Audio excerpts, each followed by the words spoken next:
miles an hour. She is the hardest thrower in our game, and she will get the ball against an explosive Spark offense tonight. So it's the #1 pick in the AUSL draft against the #3 pick in the AUSL draft. This is actually a rematch of a college game that we saw on March 3rd between Belmont and Tennessee. It's Maya Johnson out of Belmont, a 5.25 ERA. She has taken on a huge workload in her rookie season for this Oklahoma City Spark team. They just got 3 pitchers back and ready from Japan, so it is a rejuvenated staff. And they also just acquired Lindsey Grine out of the reserve athlete pool. She returns to the team after spending the first few weeks on staff.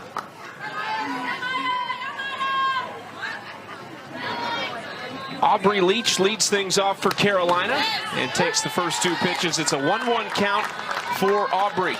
Now, Maya Johnson has been off to a great start as well. Kind of gets overshadowed by Carlin Pickens, but especially in the first couple of weeks of the season with the way that Maya Johnson was leading this Spark team. She was tremendous. It's a pitcher coming from Belmont, coming from competing at a mid-major level, who really wanted to play in the AUSL. And all she did her last couple of years playing at Belmont was lead the entire nation in ERA. She made her name known to be able to be drafted to compete here today. Leach, hard hit ball, jumps up off the dirt and gets by Romero. So a leadoff runner here for Carolina in the form of the speedy Aubrey Leach.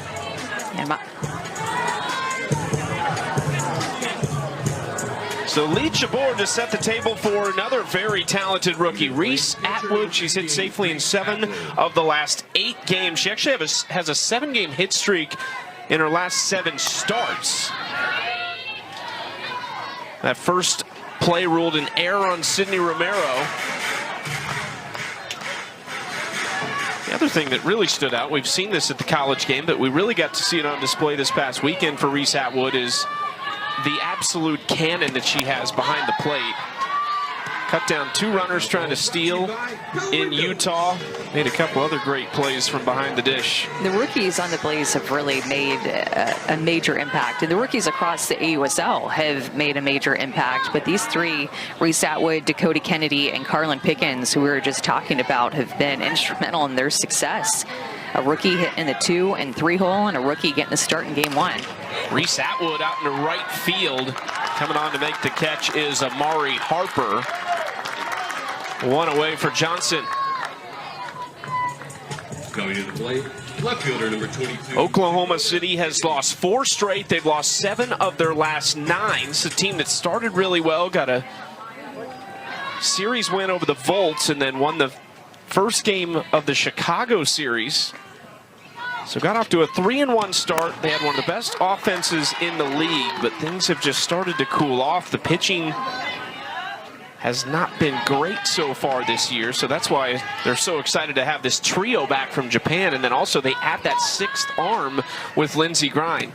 Up and in, that hit Dakota Kennedy. And it's been trying to limit the free passes from their pitchers. They've been hit hard the past couple of games. Maya Johnson, her most used pitch so far as a pro has been her drop ball, which is completely different than what she showed at Belmont. She's using that drop ball 23% more than what she did at Belmont. Will work side to side with their screw and curve, and will change speeds with her changeup as well. But that screwball right there is a nice looking pitch to the righties. That pitch gets a lot of swings and misses when it's right at the knees or tails a little bit up. 0-1 count to Bailey Klingler, just her 4th game back. One of that long list returning from Japan last week. So it really feels like everybody's at full strength for the most part right now. There are some injuries, of course, that are just part of it, like Maya Brady, who is currently out for Oklahoma City. That is a huge miss. Jessie Warren is also out, and that's where they went and got Lindsey Grine and Kirsten Roos. There's Brady and Warren in the dugout. So that means that Jessie Warren's teammate from Florida State, Sydney Sherrill, will be playing 3rd base when Jessie Warren is healthy. She's playing 3rd base, and Sydney Sherrill is playing 2nd base.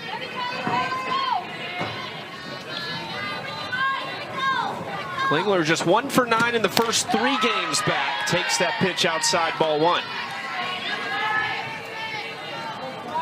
just feels like Oklahoma City has to start having some shutdown innings early in the game. Their series against the Bandits was tough. That is roped into left field. Leach is coming home. The throw in time, and she's out. It's an excellent throw from left field from Sydney McKinney. And you'll take a shutdown inning however you can get it. From an outfield assist to being able to make plays at the plate like this. This is not something that Lindsay Leftwich, the third base coach, wanted Aubrey Leach to go on, but very aggressive, wanting to test the arm of Sydney McKinney, and Aubrey Leach goes home anyway, and they were able to get her. That is not a place we've seen a lot of Sydney McKinney in the outfield. We've seen her at third base, shortstop, second base. You just don't see her in the outfield a lot, or at least we haven't on this part of the globe. I'm telling you, watching the Spark play against the Bandits for 2 games, the Bandits look unstoppable at the plate, and the Spark just could not figure out ways to get outs, walks, hit by pitches, errors, and a ton of hits put up by the Bandits. The Spark need an inning where they put up a 0 here. Another mistake here. It's by Delaney Wiz behind the plate. So now 2 in scoring position for Anna Gold. Had a pair of hits in the Talon series, but 3 of her 7 on the season came back in game 2 of the year. Gold didn't get all this, and Roos makes a nice grab on the infield. There's the 0 you talked about. Maya Johnson starting off the right way. And her defense taking on a big workload for this staff. And nobody throws harder in her game right now than Carlin Pickens. She is the hardest thrower in the league, and I'd say the hardest thrower in the world. And no team in the AUSL needed this type of an influence from a rookie like the Blaze needed in the circle. Their pitching staff was the worst in the league last year by quite a ways. Over 6 was their ERA. This is the lineup they face. It's a dangerous one, although they've been a little slow as of late. But 18 home runs still leads the AUSL, despite only hitting 2 in the last 4 games. And both of those actually came yesterday in their loss to Chicago. This is one who can really help. Sydney McKinney, who has not yet played with Maya Brady, and that is a duo that is going to be a nightmare when they get on the same field together, because you cannot keep them off the base paths. McKinney has played in 3 games, already has 2 multi-hit games, and a ton of speed as she nearly beats that out to second base. You're going to want to pay attention to the score bug in the upper left-hand corner, because Carlin Pickens already throwing 74, 75 miles an hour. So you'll see the speed every pitch that she throws. Her drop ball that she throws is her hardest pitch. She'll work in a rise ball and a changeup as well. But 75 miles an hour for her drop ball. She will bring her rise ball in at about 68. And then her changeup, believe it or not, is 65 miles an hour, which is top speeds for some of the pitchers that are in the AUSL. But she throws that drop ball a ton, mixing that changeup a little bit, and that rise ball too. This is scorched up the middle by Sydney Romero. Says, I'll see your 74-mile-per-hour pitch, and I'll raise you to 77 off the bat. Number 97, Delaney. Just letting Carlin Pickens provide the power on that drop ball that stays up. She did slip getting out of the box. Look at that right there, kind of stumbles. I hope that was just a slip and she wasn't hurt. Last thing that the Spark needs is another veteran on their team to be hurt, to add to Jessie Warren and Maya Brady.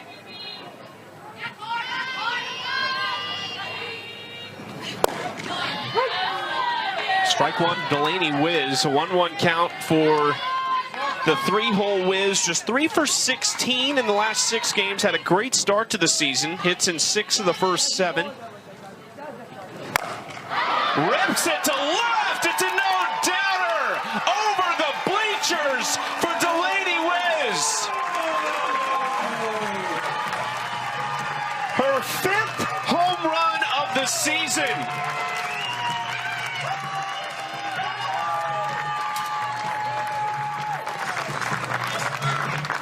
Nobody has more home runs in this league than the Oklahoma City Spark, and they have not been hitting them often the past few games, but this is their offense. They are built with power and a high slugging percentage, and this is why that shutdown inning in the first was so important, so that the spark could come up to the plate and be the one that initiates the scoring first. When they do that, that's their game. That's their strength. They are hard to beat when they're swinging the bat like that.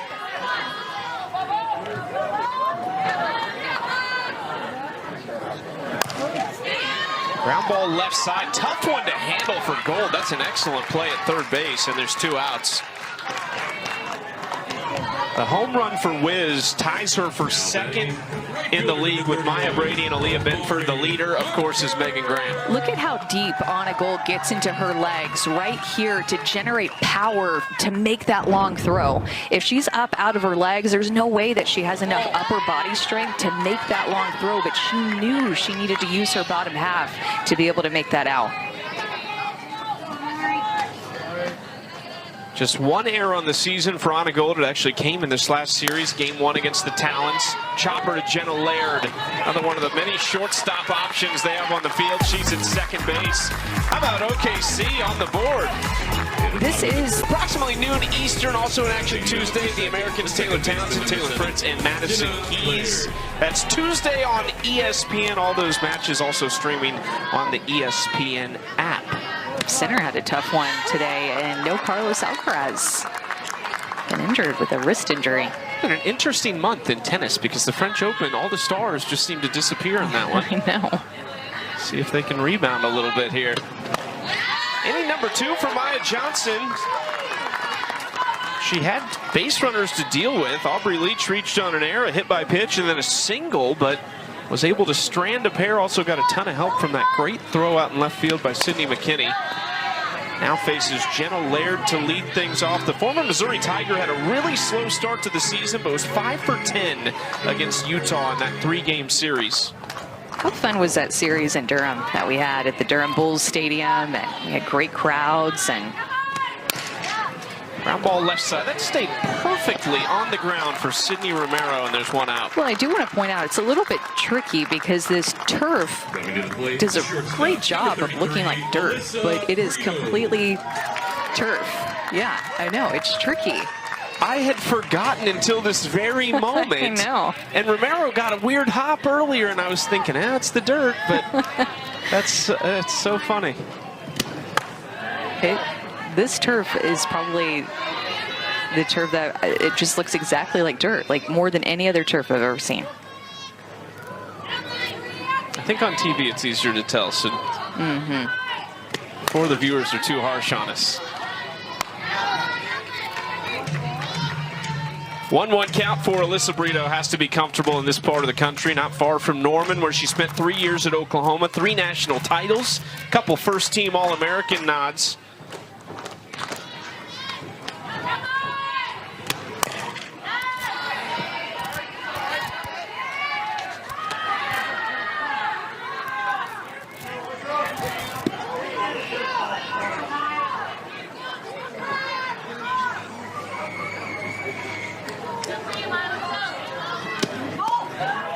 Outside 2-2 count here from Johnson to Brito, who slow start offensively, but just 1 error defensively. So the left side of that infield for Carolina has just 2 combined errors between Gold and Brito.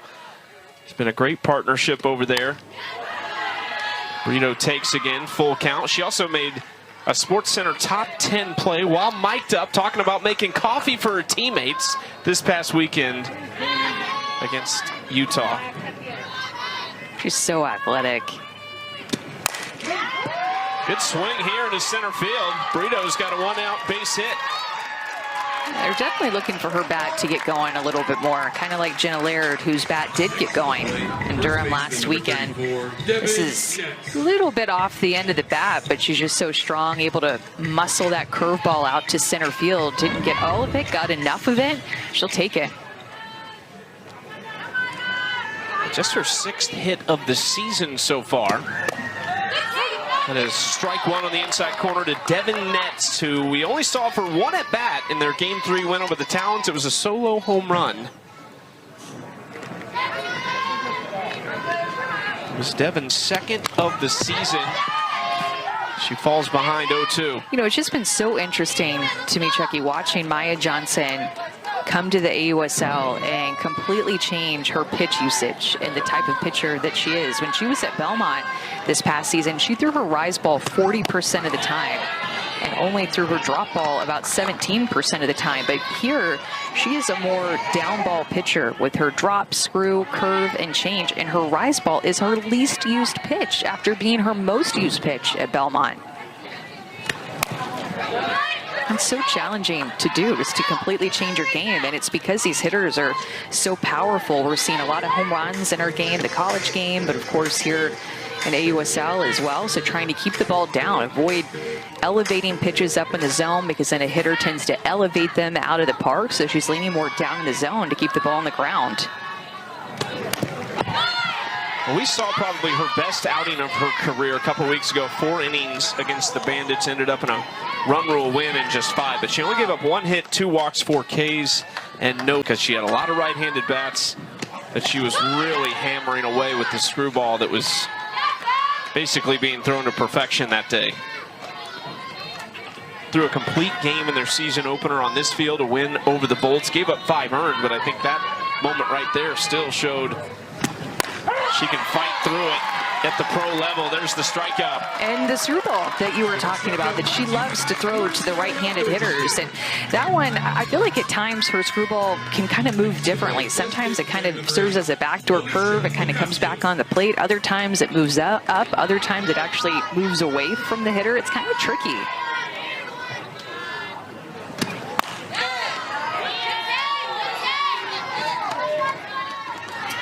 Ball 1 to Alicia Ocasio. Wiz held it there, an extra tick, begging for it. Ocasio had a 5-game hit streak to start the season. She slowed down a little bit. Had some good swings that haven't come to anything. She did have a triple against the Talons, but in that same game hit another one to basically the same spot on the right field wall and was robbed by Caroline Jacobson. Back off the metal stanchion that is there for one of our cameras. Wait, did you just make that word up, or is that a real word? Stanchion? That's a real thing? I don't know if I got the... I don't know if that technically is a stanchion. I'm thinking like basketball, the stanchion, you know? No. Not the basket? I don't know. I feel like I don't have the definition on me. You'd be Googling in between innings. I am.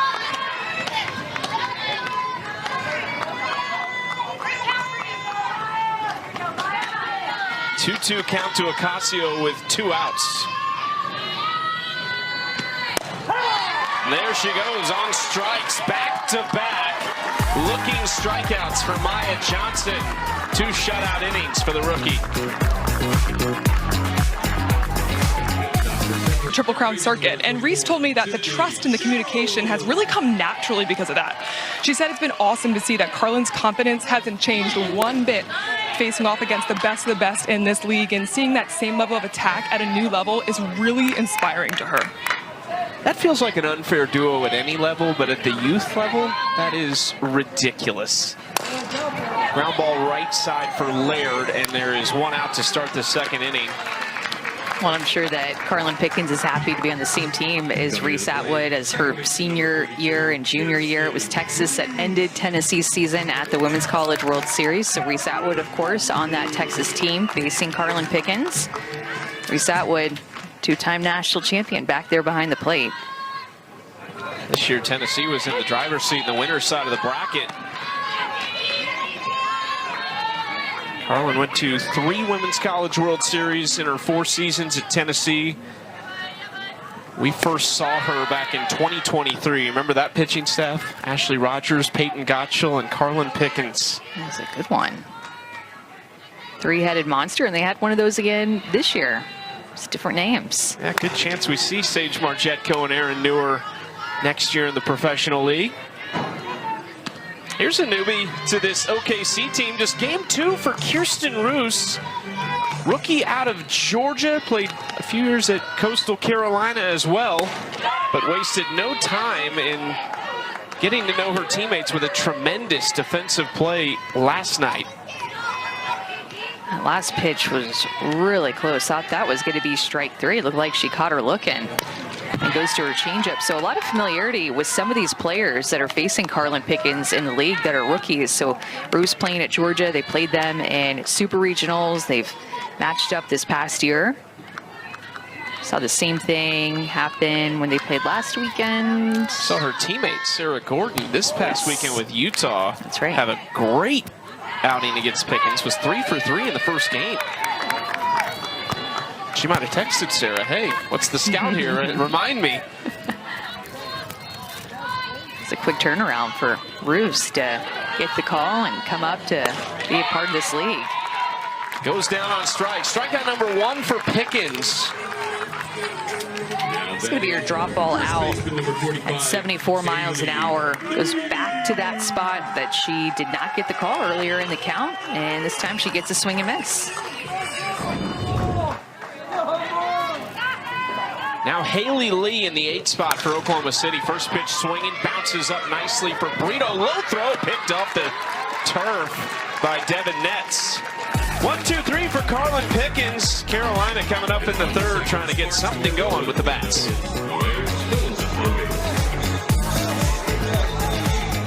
In this game, you know, we got the top of the lineup coming up. I ain't shaking. I'm not worried. I like it. You're doing my job for me. Aubrey Leach is leading off 1-2-3 in the inning for the Blaze. Mackenzie, are you guys still playing bingo and act as if I don't know anything about it and tell me what bingo actually is? Yes, we are playing bingo. Actually, let me go get my notebook for you guys. We are playing bingo, and I accidentally, the first inning was entirely my fault because I did not specify what team was doing what. So unfortunately, the Spark did get bingo on us, and that's a first. That's never happened. But bingo today, we have bunt for hit. We have a Blaze home run. I had to specify a Blaze home run. We have C2 pitchers, so we want to get Maya out of here and get on to the next. We have a stolen base. We have a diving play, and I feel that Anna's going to do it. I just feel it in my bones. And then we have a triple, and then we have a relay with an out. That is our bingo sheet today. How do you come up with them? How do you decide what's going to be on the bingo card? It's for sure a group effort. I'll probably ask 2 people, like, hey, what are you feeling for bingo? What's something that we want to work on today? And I need this bunt. We have not had a successful bunt. All of our bunts have been ruled as errors. So I really need to get a bunt for a hit today. I really do. It feels unlikely it will be this batter. Reese Atwood at the plate with 1 out and nobody on. Yeah, if Reese drops a bunt right now, low-key, our first baseman is all the way back. But I don't think anybody in this atmosphere is expecting Reese Atwood to bunt. Yeah, corners are playing back, but not going to happen now with 2 strikes. This team last year, obviously, really close. You got traded in kind of midway through the season, but what has been the biggest difference to lead to the success this year? Honestly, just the team's closeness, the vibe of this team. I mean, if we fail, we're so excited for the next person to do their job. If we succeed, it's like my success is their success is my success. I mean, I've never been a part of a team that is just so excited for other people's success. I just really think that stems from our coaching staff. I mean, our coaches just breathe life into us. I mean, we will set up some diabolical machines. Where's the camera? Where's cameras on me? Is it you? The batting practice is diabolical, and these coaches breathe life into us every day, and that's what makes us compete to the highest level. I mean, we're doing hard things and we're making it look easy, and these coaches just breathe life into us when we're doing it. So shout out to them. For sure stems off of their energy to us, and we just carried along throughout the dugout. But shout out to the coaching staff for just being the amazing human beings that they are. I love it. Dakota Kennedy up 0-1 count, 2 outs. Okay, this is going to be a quick one because if the 3rd out comes, then we have to go to break. But where do you get your big, fun personality from? Honestly, my dad, we call him Big Burly Brian, Triple B. You can't miss him. He's just full of life. For sure, like I am adopted, so I don't know where my actual personality comes from, biologically speaking. But Big Burly Brian, I know you're watching this. It comes from you, and my mom would say the same exact thing. So shout out to Big Burly Brian Clark. I love it. Thanks so much, Mackenzie. We appreciate the time and the access with the camera. Not a problem. I'm here all day. Thank you. See you guys. Just wish Mackenzie could get a little bit more comfortable talking to the media and just talking and being on camera. You know, she's a little bit shy. Yeah, she really is. The nerves get to her. She is, I remember her, one of the first things she did as a pro a few years ago was rob a home run. And it was unbelievable to see her leaping ability at the center field wall. Oh, yeah. She's such a good athlete. Good arm, explosive bat. This is a swinging bunt, but rolls foul off the bat of Dakota Kennedy. Maya Johnson now trying to match Carlin Pickens with that last 1-2-3 inning. She's retired 4 in a row and 6 of the last 7 batters. So the rookie lefty settling in. I think it's interesting too, man, that this feels like a totally different Maya Johnson that we could see in the back half, because now this staff has its full complement of arms. They even have an extra arm with picking Lindsey Grind back up. And there's another strikeout for Maya Johnson, who now has 3 through 3 scoreless.